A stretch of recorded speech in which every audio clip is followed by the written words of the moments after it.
It's the best time of the year to be a football fan. We're finally in the NFL playoffs, and with that in mind, here are my full game by game predictions for this year's playoffs. If you haven't seen my wildcard weekend picks yet, I'll rattle them off real quick. I have the Bengals beating the Raiders 31-17, the Bills beating the Patriots 17-13, the Bucks beating the Eagles 24-16, the Niners escaping the Cowboys with a 28-26 win, the Chiefs beating the Steelers 27-17, and the Rams taking down the Cardinals 24-20. Moving on to the divisional round, we'd see the 1 seed Tennessee Titans host the 4 seed Cincinnati Bengals. This game should mark the return of Derrick Henry, and although I do not think he'll be the same player we saw earlier in the season, I think that offense will be able to do enough with him to keep the Bengals offense off the field and get Tennessee a win. In our second AFC divisional matchup, we'd see a rematch of last year's conference championship game between the Buffalo Bills and the Kansas City Chiefs. These two teams did face earlier this season, and the Bills dominated the Chiefs on Sunday Night Football. This time, I don't think history repeats itself. These teams have been two of the most inconsistent in football all year, but I think I'll trust Patrick Mahomes over Josh Allen with home field in a playoff game. Chiefs win. Now moving on to the NFC, we'd see the 1 seed Green Bay Packers host the 6 seed San Francisco 49ers. 49ers fans, I'm going to be honest, look away if this matchup happens. Aaron Rodgers and Davante Adams are going to torch you all game long, and the Packers are going to dominate the Niners to host the NFC title game. Now on to my favorite matchup that I've predicted for this divisional round. We'd see the Tampa Bay Buccaneers take on the LA Rams. Let's be honest, Tampa's not the same team they were that won the Super Bowl last year. They've been beat up all season long, and now they've lost 2 of their top 3 receivers. On the defensive side of the ball, they're not the same either. That secondary is horrible this season.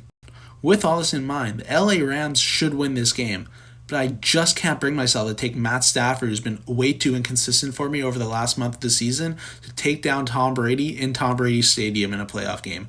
Buccaneers win a close one and move on to the NFC title game.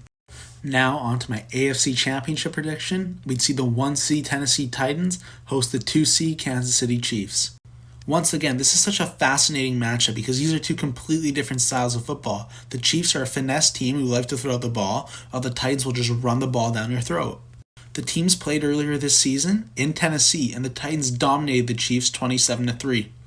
When those two teams played earlier in the season, the Chiefs were favored going into that matchup, but I took the Titans simply because Derrick Henry was running at a historic pace that time of the year, and the Chiefs' run defense was historically bad. Will I pick the Titans again to beat the Chiefs? No, I wouldn't. I just don't think Derrick Henry's going to be able to come off the couch after sitting out nearly 3 months by this time and just dominate like he did earlier in the year. The Chiefs are going to win this game, and they're going back to the Super Bowl. Now onto my NFC Championship game prediction. It'd be a rematch of last year, where we'd see the Green Bay Packers once again host the Tampa Bay Buccaneers. This matchup is always great because it's 2 of the best quarterbacks to ever play the game, and right now probably the 2 best quarterbacks in football between Aaron Rodgers and Tom Brady. Like I said earlier in the video, I just don't think Tampa's the same team they were last year. I don't think they have the personnel this time around to go into Lambeau for the 2nd year in a row and take down Aaron Rodgers with a trip to the Super Bowl on the line. Let's also keep this in mind. This could be Aaron Rodgers' final game in Lambeau as a Packer, and I think he'll want to send the fans home happy, and he'll take the Packers back to the Super Bowl and possibly in his final year. Now on to my Super Bowl prediction. If these were to come true, it would set the stage for one of the greatest quarterback matchups we've ever had in a battle between the Kansas City Chiefs and Patrick Mahomes taking on Aaron Rodgers and the Green Bay Packers. This is such a tough matchup for me to call because I've told myself for the longest time, if Aaron Rodgers gets back to the Super Bowl, he's not losing that game. But is Patrick Mahomes really going to lose 2 years in a row in this game? Since these two teams are so similar, I'm going to have to look for something that I don't think each team has in common. And what I found was coaching. At the end of the day, Andy Reid is a historically great coach off a bye, and I think the Kansas City Chiefs are going to do enough to take back their Super Bowl title they lost last year and be your Super Bowl 56 champions.